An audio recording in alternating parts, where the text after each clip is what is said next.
Hello, everyone. Welcome back to Commute English Learning Pro. Yes, thank you for having me again. So today we are doing a deep dive into something really special.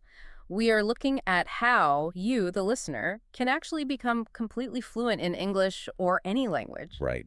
And without those boring textbooks. Exactly.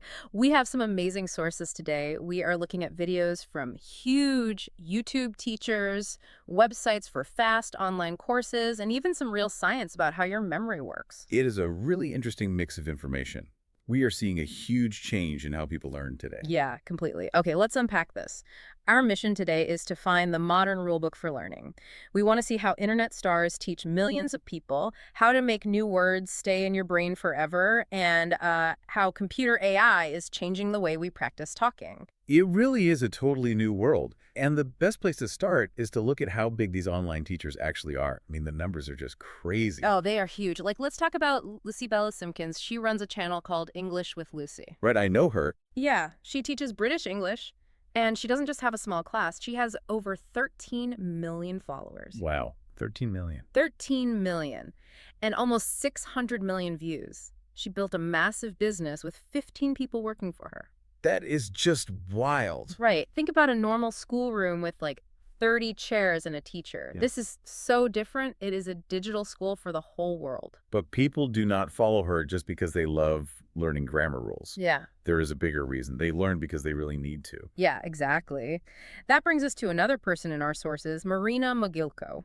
She started a company called LinguaTrip, And she started it when she was only 21 years old. which is amazing. But the cool thing is her mindset. She didn't just sit in her bedroom reading a dictionary to be a good student. No, not at all. She used English as a tool. She needed a visa to live in the United States. Mhm. She had to talk to American lawyers to build her business. So the language was just a key to open a door. It was not the final goal. Right. If we connect this to the bigger picture, this is why these online empires are so big. People learn a language to get a better life. Yeah, they want a better job, or they want to move to a new country. They do not care about passing a Tuesday morning spelling test. Exactly. They are highly motivated because it is about their real life. But even with high motivation, learning is still really hard. Think about it. Mhm. You start learning, you feel good, and then you hit a wall. Ah, yes. The intermediate plateau. The dreaded intermediate plateau. You understand YouTube videos, you understand podcasts, but when you try to speak to a real person, your mind just goes blank. You freeze. It is so frustrating. Your brain knows the words, but your mouth cannot say them. Right. So our sources show how these big online courses fix this problem. LinguaTrip has a 7-week course called From Intermediate to Advanced. And they do not just say, go practice more. That does not work. No, they use games and strict rules. They put students into teams. So you are playing a game with other people. Teams get points for doing hard homework. And everyone can see who has the most points. Yeah, they make it competitive. And if your team wins, you get a prize. You actually get a private video call with Venya Pak, the guy who helped start the company. That is a great prize. It makes you want to work hard so you do not let your team down. Definitely. But the daily plan for this course is what I found really interesting. It is super specific. Like what? Well, on day 14, the lesson is just called Stop Saying Very. Oh, I love that. Right. They make you stop using easy filler words. You cannot say very exciting anymore. You have to use a better word, like exhilarating. They want you to drop the beginner words and sound like a pro. Exactly. They also have days where they teach you about American office culture. But here is where I have a question about this course. Okay, what is it? We said these people do not care about boring grammar, right? They just want real-world skills. Right. But LinguaTrip has whole days where they teach really boring grammar stuff, like first and second conditionals, Right. or relative clauses. Oh, yeah. That sounds like regular school. Exactly. Does it not ruin the fun? Why do we need to learn strict grammar rules if we just want to talk naturally? Well, I mean, it sounds boring, yes. But they teach grammar because bad grammar can ruin your real life. Wait, how? Think about a business deal. There is a huge difference between saying, if I get the money, I will hire you, and saying, if I had the money, I would hire you. Oh, okay, I see. The first one means you are probably going to hire them. It is a promise. Right. And the second one? The second one is saying no. It is a nice way to say you cannot hire them. Exactly. If you use the wrong grammar there, you give the wrong message. You could lose a client or lose a job just because you did not learn conditionals. Wow, okay. So the grammar is the foundation of the house. You have to fix it or the house falls down. Yes, your natural talking will let you down if the foundation is broken. That actually makes total sense. We also see this in Lucy's 30-day business English challenge. She doesn't just give you a list of office words to read. No, she teaches the words using 100 common interview questions. Yeah, like where do you work? Or do you have a boss? Or how do you fix a fight at work? So you are not just reading, you are practicing for the actual job interview you want to pass. Exactly. But having a good plan is only half of the work. Right. You still have to remember the words. Yes, you can have the best grammar lesson ever, but if you wake up the next day and forget everything, it is completely useless. This is where we need to talk about how the brain actually learns. Our sources look at Ali Abdaal and his rules for studying. Yes, his rules are based on real science, and his first rule is super important. You have to understand before you memorize. If you just make flashcards without understanding the idea first, you are wasting your time. Completely wasting it. To test your understanding, he loves the Feynman technique. Named after the famous scientist Richard Feynman. Right. Feynman was great at taking super hard science and making it sound like easy, everyday English. So his technique is just one question. Can you explain this idea to a 5-year-old kid? That is a very hard test. It really is. Let's take that hard grammar rule, the present perfect tense. If you tell a kid, it shows an action from the past that continues today, the kid will just look at you and blink. Yeah, they will not understand that at all. You sound like a textbook. Exactly. What's fascinating here is that the test makes you use simple words.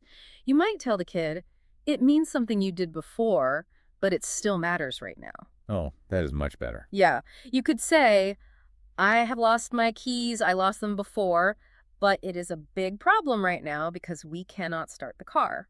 So by making it simple, your own brain understands it better. Yes.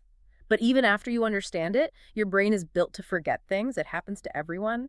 So how do we make the memory stay? Well, we use 2 science tricks, active recall and spaced repetition. Yes. Active recall just means testing yourself. You close the book and try to remember the word. Without looking at the answer. Right. But spaced repetition is the real magic for long-term memory. And our sources talk about a really cool study from 2011. One with the Swahili words, right? Yes. Students were trying to learn words in Swahili. The researchers put them into 4 different groups to see who remembered the most. Group 1 just looked at the words one time. And I'm guessing they failed. They completely failed. So Group 2 looked at a word and then they had to remember it immediately, just once. Look, then test. That is probably a little better, but still not great. Right. Then Group 3 looked at the word and had to test themselves many times right away. Look, remember again. And then there's Group 4. Yeah, Group 4 is the winner. They looked at a word, tested themselves, but then they waited. They studied different words for a while. Then, after some time passed, they tested that first word again. They added a space between the tests. Exactly. And Group 4 remembered way more words than all the other groups. It was not even close. To know why Group 4 won, we have to look at the brain. Your brain wants to delete new things to save energy. Yeah, it is lazy. If you look at a word 20 times in 1 minute, the brain thinks, oh, this is only important for right now. I will delete it later. It's like working out. You do not just lift a heavy weight for 10 hours straight. You lift it, you take a rest day, and then your muscle grows back stronger. Yes. You have to let the brain almost forget the word. Ali Abdaal uses a big spreadsheet on his computer to track this. He waits until he is just about to forget a word, and then he tests himself. That little bit of struggle is what builds the connection in your brain. If it is too easy, the memory does not lock in. Okay, so we have the motivation from big creators. We have the study tricks to remember the words. But here is the final boss. Talking to a real person. Yes. You actually have to open your mouth and speak. But finding someone to talk to is scary, right? It is very scary. And it can be expensive to hire a teacher. Plus, it is hard to find a time that works for both of you. Here's where it gets really interesting. Technology is fixing this problem completely. Lucy is using a new phone app called Lengua, which uses artificial intelligence to practice talking. It is not just a simple robot anymore. The AI is super smart and it never gets tired of listening to you. Lucy has 4 specific study plans with this app. Let's walk through them. Plan 1 is the Pocket Book Club. So instead of just reading a book quietly and forgetting it, you actually talk about it. Right. You finish a chapter in English, you open the app, and you explain the story to the AI. You talk about the people in the book and what happened. That is great because you are using the new words you just read in a real conversation. Exactly. Then plan 2 is harder. The daily news debate. You read a news story, like maybe a story about bringing dogs to the office. Okay, I like dogs. Me too. But you tell the AI to take the opposite side and debate you. Oh, wow. So the AI fights with you about the news. Yes. You have to think fast, make good arguments, and use office vocabulary while a computer tries to prove you wrong. That is really good practice for your brain. What is plan 3? Plan 3 is from podcast to spontaneous speaking. You listen to a podcast, tell the AI what it was about, and then the AI acts like a reporter. So it asks you surprise questions. Yes. You cannot plan your answers. You just have to talk naturally like a real interview.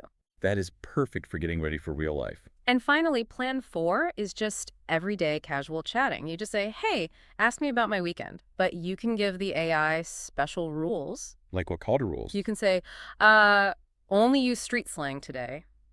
Or make sure I practice my hard verbs today. That is amazing. Hmm. And the app can even change its accent. If you are talking about London, it sounds British. If you talk about New York, it sounds American. And while you are talking, it fixes your grammar mistakes on the screen, but it never stops you from talking. It just lets you flow. They also have a call mode. You can just put your phone on the table and talk to the AI while you wash dishes or walk outside. It is so easy. But wait, let me push back here. Sure, go ahead. We learn English to talk to humans, right? To make friends, to do business.